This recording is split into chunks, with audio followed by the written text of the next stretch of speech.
368면 히브리서 13장 1절부터 3절 우리 다 함께 봉독하겠습니다. 형제 사랑하기를 계속하고 손님 대접하기를 잊지 말라. 이로써 부지 중에 천사들을 대접한 이들이 있었느니라. 너희도 함께 갇힌 것 같이 갇힌 자를 생각하고 너희도 몸을 가졌은즉 학대받는 자를 생각하라. 아멘. 네.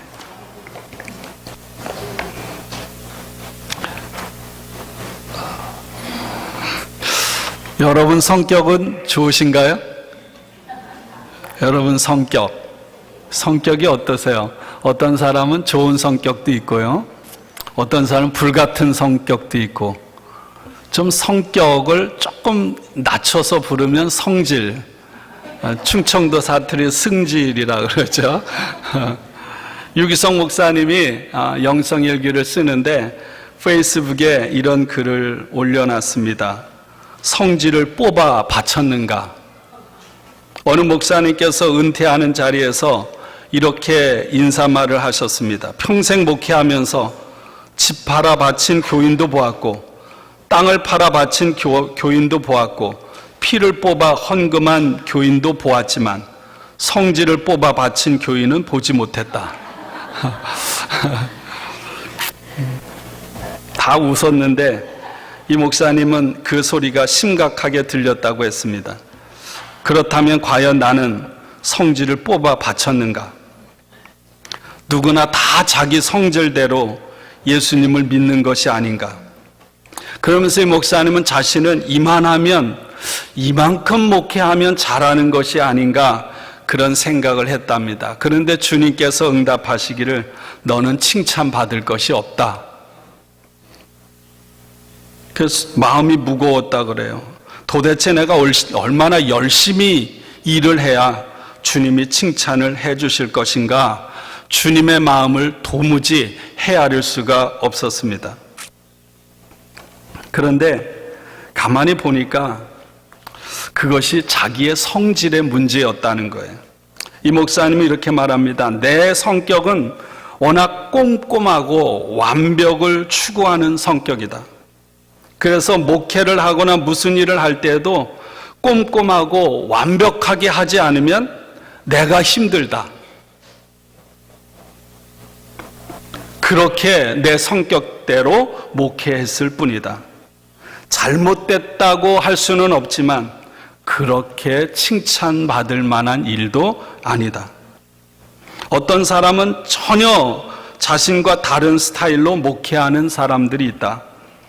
사람이 좋고 누구나 잘 품어주고 매사에 느긋하고 안다라는 일이 없다. 그런 사람이 잘못되었다고 말하는 것은 아니다. 그런 사람이 가지는 장점이 있다. 주변 사람들을 편안하게 해준다. 그러나 그 사람도 하나님 앞에서는 칭찬받을 만한 것이 없다. 그 사람 역시 자기 성질대로 하는 것이기 때문이다. 여러분은 어떤 모습으로 하나님 섬기시나요? 여러분 어떤 모습으로 교회 안에서 또 살아가는 삶의 자리에서 섬기십니까? 혹시나 성질대로 하지 않습니까? 주님을 기쁘시게 하는 사람은 고린도후서 5장 17절의 말씀처럼 우리는 그리스도 안에서 새로운 피조물이라고 했습니다. 어떤 사람이 나는 죽었습니다. 날마다 십자가 앞에 자신을 못 박고 자신의 자아를 부인하고 내 안에서 예수로 사는 사람이 그리스도인이요 그리스도 안에 있는 새로운 피조물임을 믿습니다. 그런 면에서 성질을 뽑아 바쳤는가? 여러분 우리에게 큰 울림을 주는 그런 말씀이라고 믿습니다. 오늘 우리가 읽은 히브리서 13장에 있는 말씀은요, 히브리서를 마무리 짓는 장입니다. 히브리서는 13장으로 이루어져 있습니다. 1장부터 12장까지의 본문을 다룬 다음에 그렇다면 앞에 나눈 말씀을 우리가 살아가는 구체적인 삶의 자리에서 어떻게 적용하고 어떻게 실천할 것인가라는 적용의 문제를 다루고 있어요. 여러분 큐티 할 때 어떻게 하나요? 말씀을 읽고 그 말씀을 해석하고 묵상하고 마지막에 어떻게 하죠? 내 삶에 어떻게 적용할 것인가.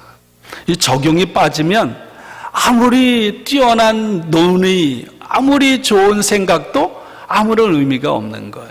그런 면에서 오늘 히브리서 13장은 그런 적용의 문제를 다루고 있습니다. 특별히 예수 그리스도를 통해 새 언약 공동체인 교회 안에 부름받은 우리들이 그렇다면 내가 살아가는 삶의 자리에서 어떻게 살아갈 것인가?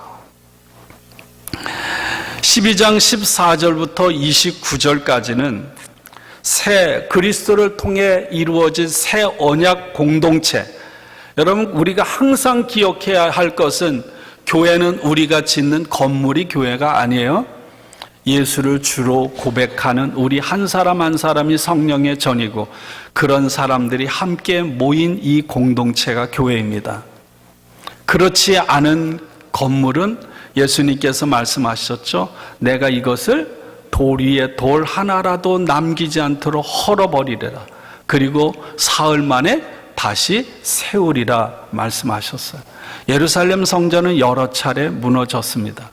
여러분 우리가 건물을 지어도요 한 몇십 년 지나면 낡은 건물이 되는 거예요. 아무리 웅장하게 지어도 마찬가지이죠. 새 언약 공동체로서 교회가 갖추어야 할 본질, 교회의 모습이 어떠해야 하는가? 오늘 히브리서 12장 14절에 이렇게 말합니다. 세 번역으로 읽어드릴게요. 모든 사람과 더불어 화평하게 지내고 거룩하게 살기를 힘쓰십시오. 거룩하지 않고서는 아무도 주님을 뵙지 못할 것입니다. 화평과 거룩을 쫓으라. 이것이 새 언약 공동체인 교회의 본질이요 교회의 모습이다. 이렇게 말하고 있는 것입니다. 이 화평, 다른 말로 평화와 거룩이라는 것은 따로따로 떨어져 있지 않은 아주 밀접하게 관계를 갖고 있습니다. 화평이라는 것은 내 개인의 얘기가 아니에요. 내가 돌을 닦아서 내 마음의 평화를 누리는 걸 화평이라고 말하지 않아요. 다른 사람들과의 관계에서 화평이 이루어지는 것입니다. 거룩이라고 하는 것은 무엇일까? 다른 사람들과의 관계에서 이루어지는 것이 아니라 하나님 앞에서 내 개인적인 차원의 삶을 거룩이라고 말합니다. 그런데 앞에 말씀드린 대로 이 평화와 거룩은 서로 분리되어 있지 않아요. 평화라고 하는 것은 나와 다른 사람들과의 관계를 규정하는 수평적인 것이라면 거룩이라고 하는 것은 나와 하나님 사이의 관계를 규정하는 수직적인 것입니다. 예수님께서 말씀하셨어요. 율법을 한마디로 정의하면 마음을 다하고 뜻을 다하고 힘을 다하여 내 하나님 여호와를 사랑하라. 그리고 둘째는 이와 같으니, 그건 첫째 둘째라는 것이 아니라 하나를 말하는 거죠. 이웃을 내 몸과 같이 사랑하라. 다시 말하면 사랑이라는 하나 속에 담겨져 있는 것처럼 오늘 화평과 거룩은 서로 분리되어 있는 것이 아닙니다. 어느 하나가 빠지면 어느 하나는 존재할 수가 없는 거예요.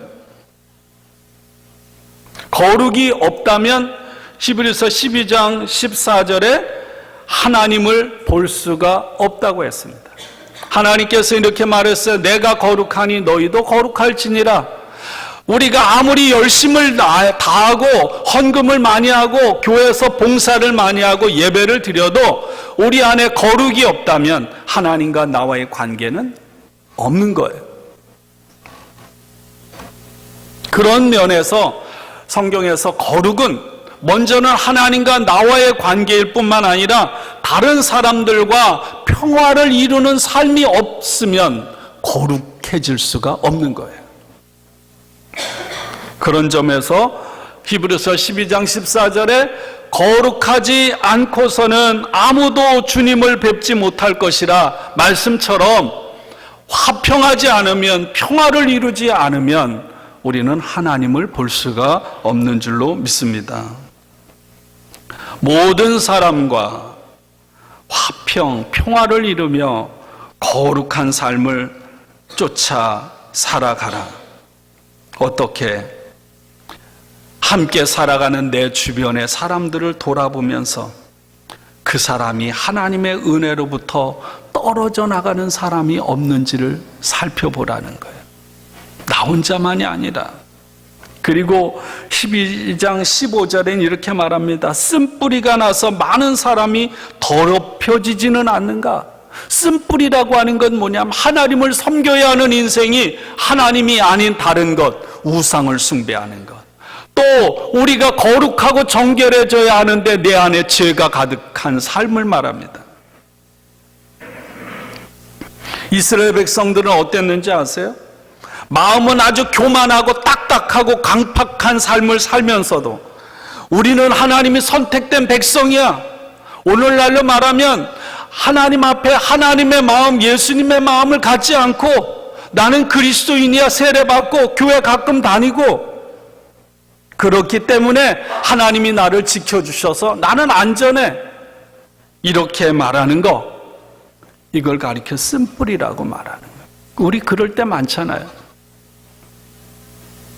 세 번째 16절에서 이렇게 말합니다. 음란한 자나 음식 한 그릇에 장자권을 팔아넘긴 에서와 같은 속된 사람이 생기지 않는지를 돌아보라는 거예요. 여러분, 우리 인생이 대단하지 않아요? 대단하지 않아요? 속된 것에 눈앞에 보이는 육신의 자랑, 이생의 안목, 정욕에 이끌려서 살아가는 사람은 없는지를 돌아보라는 거예요. 먼저 나 자신을 돌아볼 뿐만 아니라 우리 주변에 주의 깊게 그 모습을 돌아보라는 것입니다.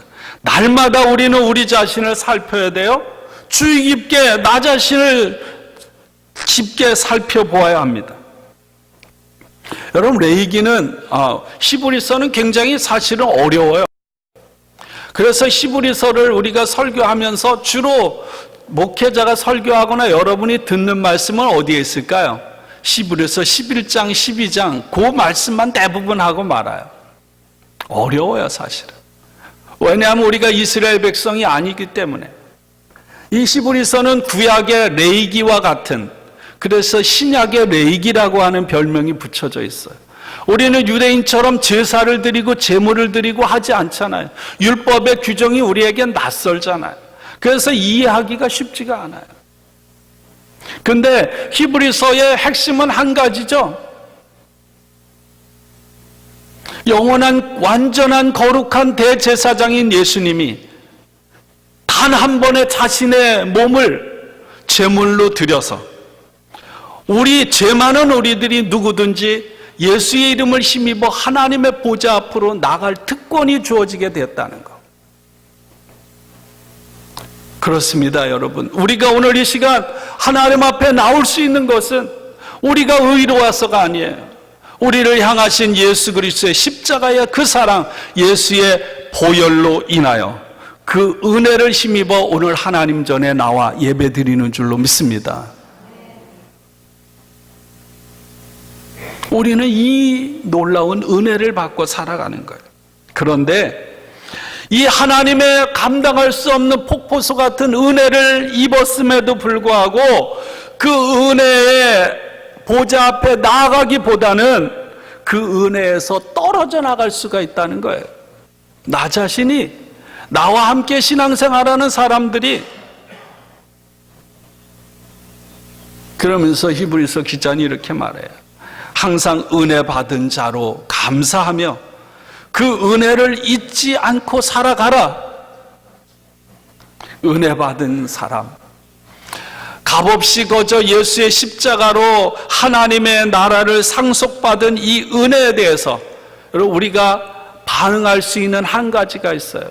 제가 지난주에도 말씀을 드렸어요. 하나님은 뭐를 주시고 은혜를 주시고 우리는 그 하나님의 은혜 앞에 뭐 하는 거예요? 감사하는 것. 그래서 은혜와 감사는 같은 뿌리를 가지고 있다. 우리가 하나님의 은혜 앞에 마땅히 드려야 할 것은 감사입니다. 감사. 기쁨이 없다면, 감사가 없다면 우리는 더 이상 하나님과 무관해요. 아마도 주님은 이렇게 말할 거, 나는 너를 도무지 모른다. 항상 우리는 두렵고 떨림으로, 경건함으로 하나님 앞에 나아가서 하나님께 감사하고 오늘 찬송 고백한 것처럼 하나님이 받으실 만한 예배자로 서야 하는 줄로 믿습니다. 그러면서 오늘 히브리서 13장에서 그렇다면 새 언약 공동체인 교회, 그리스도인이 건강하게 서기 위해서 무엇이 필요한가? 5가지를 이야기합니다. 그 중에 첫 번째만 함께 나누려고 해요. 5가지. 형제를 사랑해라. 두 번째는 결혼 생활에 순결해라. 세 번째는 재물에 성실하라. 네 번째는 말씀을 가르치는 지도자와의 관계를 바로 해라. 다섯 번째는 하나님 앞에 온전한 예배자로 살아가라. 이것이 그리스도인으로서 온전한 공동체를 세우는 가장 본질이라는 거예요. 1절부터 3절은 바로 형제 사랑입니다. 형제 사랑. 어떤 걸 형제 사랑이라고 할까? 제가 세 번역으로 읽어드릴게요. 계속하여 서로 사랑하십시오. 나그네 대접하기를 게을리하지 마십시오. 어떤 이들은 나그네를 대접하다가 자기도 모르는 사이에 천사들을 대접하였습니다. 감옥에 갇혀있는 사람들을 생각하되 여러분들도 함께 갇혀있는 심정으로 생각하십시오. 여러분도 몸이 있으니 학대받는 사람들을 생각하십시오. 형제 사랑이라는 것을 이렇게 표현하죠. 나그네를 대접하는 것, 갇힌 자들과 학대받는 사람들과 같은 심정을 갖는 것. 결국 이 아픔을 당하는 사람들과 공동체 안에 있는 사람들은 다 하나라는 거예요. 하나라는 것. 형제 사랑을 헬라어 그리스어로 필라델피아라고 합니다. 필라델피아. 필, 사랑한다. 아델포스, 형제. 제가 어제 새벽 기도 끝나고 7시쯤 이렇게 로비로 나갔더니 새벽 기도 끝나고 베이글을 구워서 이렇게 드시면서 교제를 나누고 계시더라고요. 여러분, 이 베이글에는 크림치즈가 없으면 정말 안고 없는 찐빵 같은 거죠. 이 베이글과 크림치즈는 서로 다른 거지만 서로를 보완해서 맛있는 베이글을 만들어주는 거예요. 근데 권사님이 크림치즈를 블루베리 또 할라피뇨 이렇게 몇 가지를 꺼내서 저 하나 발라줘서 먹었습니다. 근데 그 크림치즈를 딱 보니까 필라델피아 딱 써 있는 거예요. 내가 설교 이거 하려고 하는데 그전에는 안 들어왔는데 딱 필라델피아. 앞으로 베이글 먹을 때 필라델피아, 이거는 형제 사랑이라는 헬라어다. 이렇게 아시면 좋을 것 같아요. 되게 사소한 거에 굉장히 기쁘더라고요. 형제 사랑이라고 하는 걸 표현하려면 수없이 많을 거예요. 근데 오늘 본문에서는 형제 사랑은 어디에서 하는가? 특별히 믿는 성도들의 공동체를 말해요. 믿는 성도들이, 우리 예수를 주로 고백하는 사람들이 함께 모인 공동체 안에서 어떻게 하는가? 계속해서 형제 사랑에 머물러 있으십시오. 형제 사랑이라는 건 과거 시제도 아니에요. 현재 시대만도 아니에요. 미래 시제만도 아니에요. 이 헬라어로는 오늘 우리들이 쓰지 않는 그런 시제를 가리키고 있어요. 계속해서 그 안에 머물러 있는 거예요. 언제까지? 주님 앞에 서는 그날까지. 주님이 오시는 그날까지. 형제 사랑이라는 것은 이렇게 계속돼야 되는 것입니다. 한순간도 서로 사랑하는 것은 멈춰서는 안 되는 거예요. 나그네를 만났을 때 특별히 후하게 대접하는 것에 게을리하지 말라고 명령합니다. 여러분, 옛날에는, 오늘날은요, 다 개인적인 사회라 운전하고 가다가 배고프면 식당에 들어가 밥 먹고 적당한 거리가 되면 호텔 예약해서 가서 쉬면 돼요.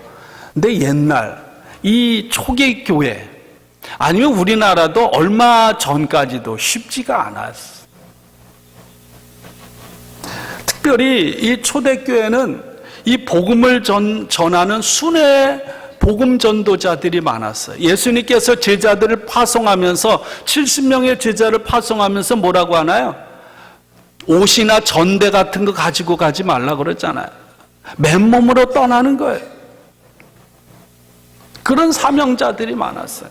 그 사람들에게 있어서 그 마을에 찾아왔을 때 그 사람에게 숙소를 제공하고 먹을 것을 지원해 주는 것만큼 중요한 것은 없었어요. 왜? 모든 잠자리나 먹는 것이 부족한 세상이었기 때문에. 저희 어릴 때도 마찬가지예요. 마을에 어떤 사람이 오잖아요. 낯선 사람이 오면 그 사람을 경계하고 내치지 않았어요. 저희 아버지 같은 경우도 거지가 와도 집에 들여서 맞상을 해서 같이 먹기도 하고요. 마을 회관 같은 데 있으면 쌀 같은 거 이렇게 봉지에 퍼다가 그 사람 갖다 주기도 하고, 옷 같은 거 있으면 저희 큰아버지가 힘겹게 마련한 두루마리를 몰래 갖다가 줘서 우리 큰아버지가 집을 나가기도 하고, 옛날 그런 일들이 그냥 마을 공동체 안에 어떤 낯선 사람이 오면 그 사람을 내치는 게 아니라 내 가족처럼 환대하는 것이 옛날 공동체 문화였습니다. 그래야 살거든요. 특별히 이 믿음의 공동체에 있어서는 이 환대는 너무너무나도 중요한 것이었습니다. 그래서 오늘 히브리서 기자는 이렇게 말해요. 나그네를 만났을 때 환대하는 것에 대해서 단순히 그 사람에 대해서 생각하지만 말고 좀 더 강력한 방법으로 그 사람에게 마음을 쏟으라는 거예요. 그리스도 안에서 우리는 하나 된 형제 자매로서 그것을 뛰어넘어서 우리끼리만이 아니라 낯선, 우리가 이전에 전혀 알지 못했던 사람이 우리에게 찾아올 때 그 사람에게까지 강력한 방법으로 마음을 쏟으라는 거예요. 어떻게 하라고 성경은 이야기하지 않아요. 그런데 제가 굳이 얘기 안 해도 알아요. 그 사람에게 온 마음을 집중해서 쏟는 게 무엇인지를 압니다. 여러분, 내가 누군가를 사랑하면요, 그 사람을 위해 베푸는 게 아깝지 않아요. 저 사람이 꼭 달라고 해서 주는 게 아니죠.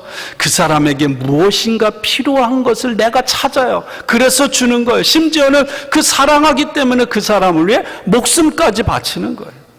오늘 그렇게 하라는 거예요. 왜 그럴까요? 여러분, 초기에 오늘 우리들은요, 예수 믿는다고 해서 핍박받고 박해받지 않아요. 여러분이 여호와 증인처럼 핍박받고 그러나요? 안 그러거든요. 이슬람권에 있는 사람들처럼 복음 때문에 어떤 고난을 당하고 죽임을 당하고 어려움을 만나나요? 그렇지 않잖아요.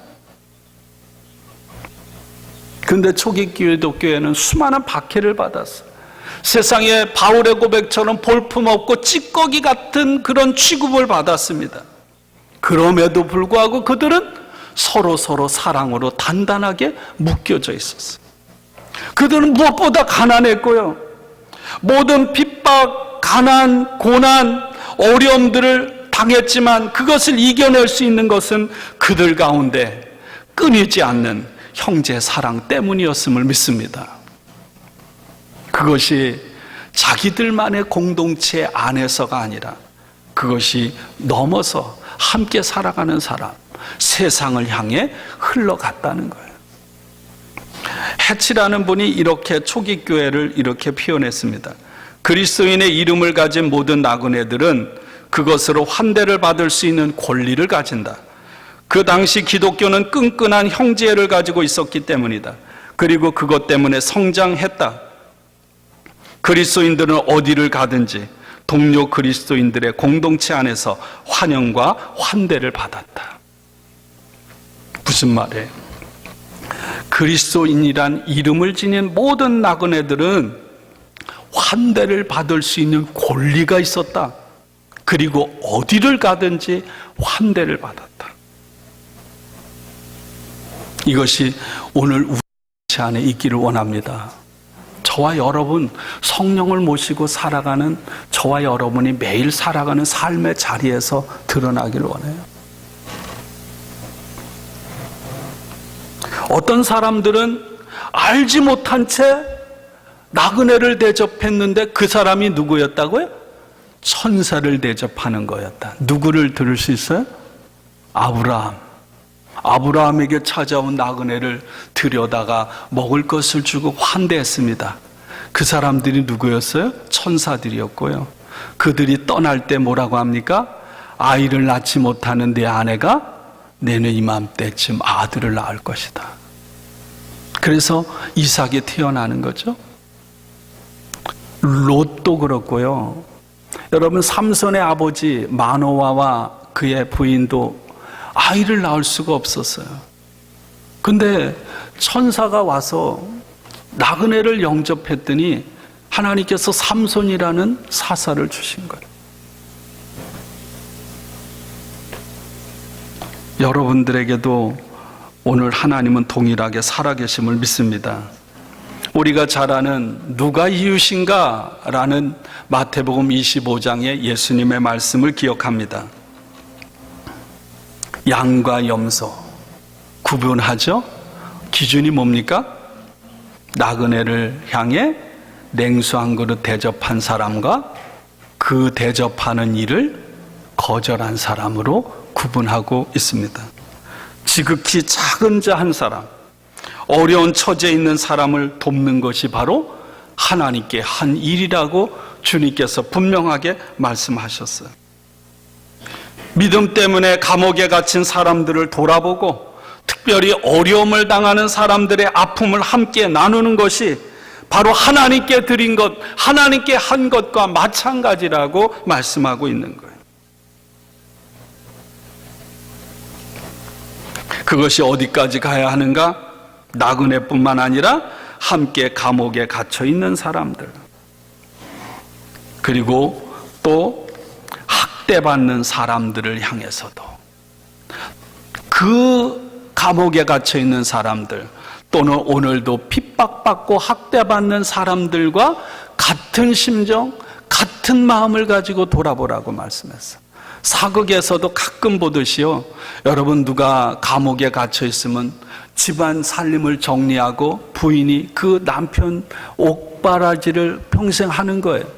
초대교회도요, 여러분, 누군가 감옥에 갇히면 감옥에 함께 들어가서 그 죄인과 함께 살았다고 그래요. 우린 그렇게는 할 수 없잖아요. 그래도 이건 할 수 있잖아요. 감옥에 갇힌 사람, 학대받는 사람들과 내가 같은 마음, 오늘 그 사람이 지금 학대받는데 그 몸과 내 몸이 같은 몸으로 여겨서 함께 해줄 수 있다는 것.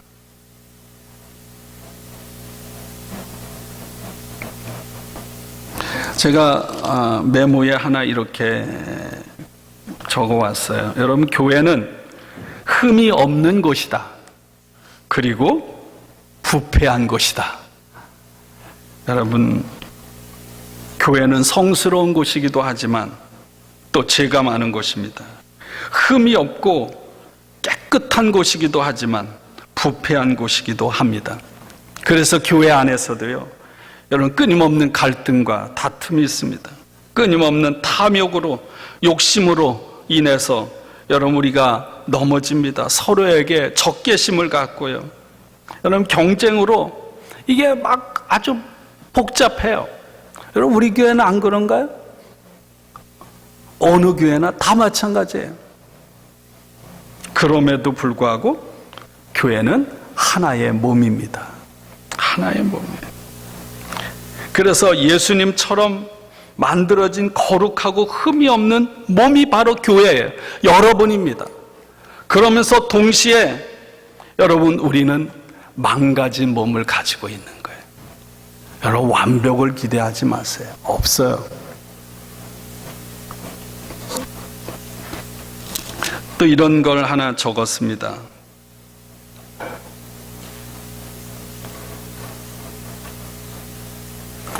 어떻게 하면 우리가 함께 살아가는 형제들을 사랑할 수 있을까?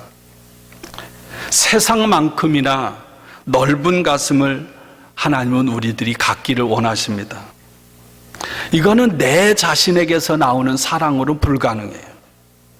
우리 마음 안에, 우리 안에 살아계신 하나님, 예수님의 사랑이 있을 때만 가능한 거예요. 우리는 말로 함께 살아가는 사람을 축복할 수 있습니다. 여러분이 함께 살아가는 사람들에게 내 식사의 자리로 그 사람을 초청해서 음식을 주고받고 함께 먹음으로 여러분, 우리는 사랑을 나눌 수가 있어요. 음식을 함께 먹는다는 것은 굉장히 중요한 거죠. 한 음식을 통해서 내가 당신과 하나라는 것입니다. 당신과 내가 친구가 되고 당신과 내가 가족이 된다는 거예요. 저와 여러분에게서 그런 삶이 이어지길 원합니다. 또 우리가 함께 살아가는 사람을 우리는 위로할 수가 있어요. 위로라는 건 뭔가요? 외로운 사람, 상처받은 사람과 내가 함께 있어주는 거예요. 그래서 헨리 나우에는 이렇게 얘기했습니다. 함께 있으면서 당신은 혼자가 아닙니다. 내가 당신과 함께 있습니다. 우리는 함께 고통을 감당할 수 있습니다. 그러니 어떤 상황 속에서도 두려워하지 마십시오. 내가 여기 당신과 함께 있습니다. 여러분, 공동체가, 저와 여러분들이 함께 신앙생활하는 공동체가 부패한 곳이기도 하고 완벽하지는 않아도 이런 모습이 이루어지기를 원합니다. 김기성 목사님이 쓴 인생은 살만한가 라는 책에 어떤 실로네라고 하는 분이 쓴 빵과 포도주라는 책을 소개하고 있습니다. 여기에 이런 글이 있어요. 빵은 많은 이삭의 나달들로 만들어집니다. 따라서 그것은 하나가 됨을 의미합니다.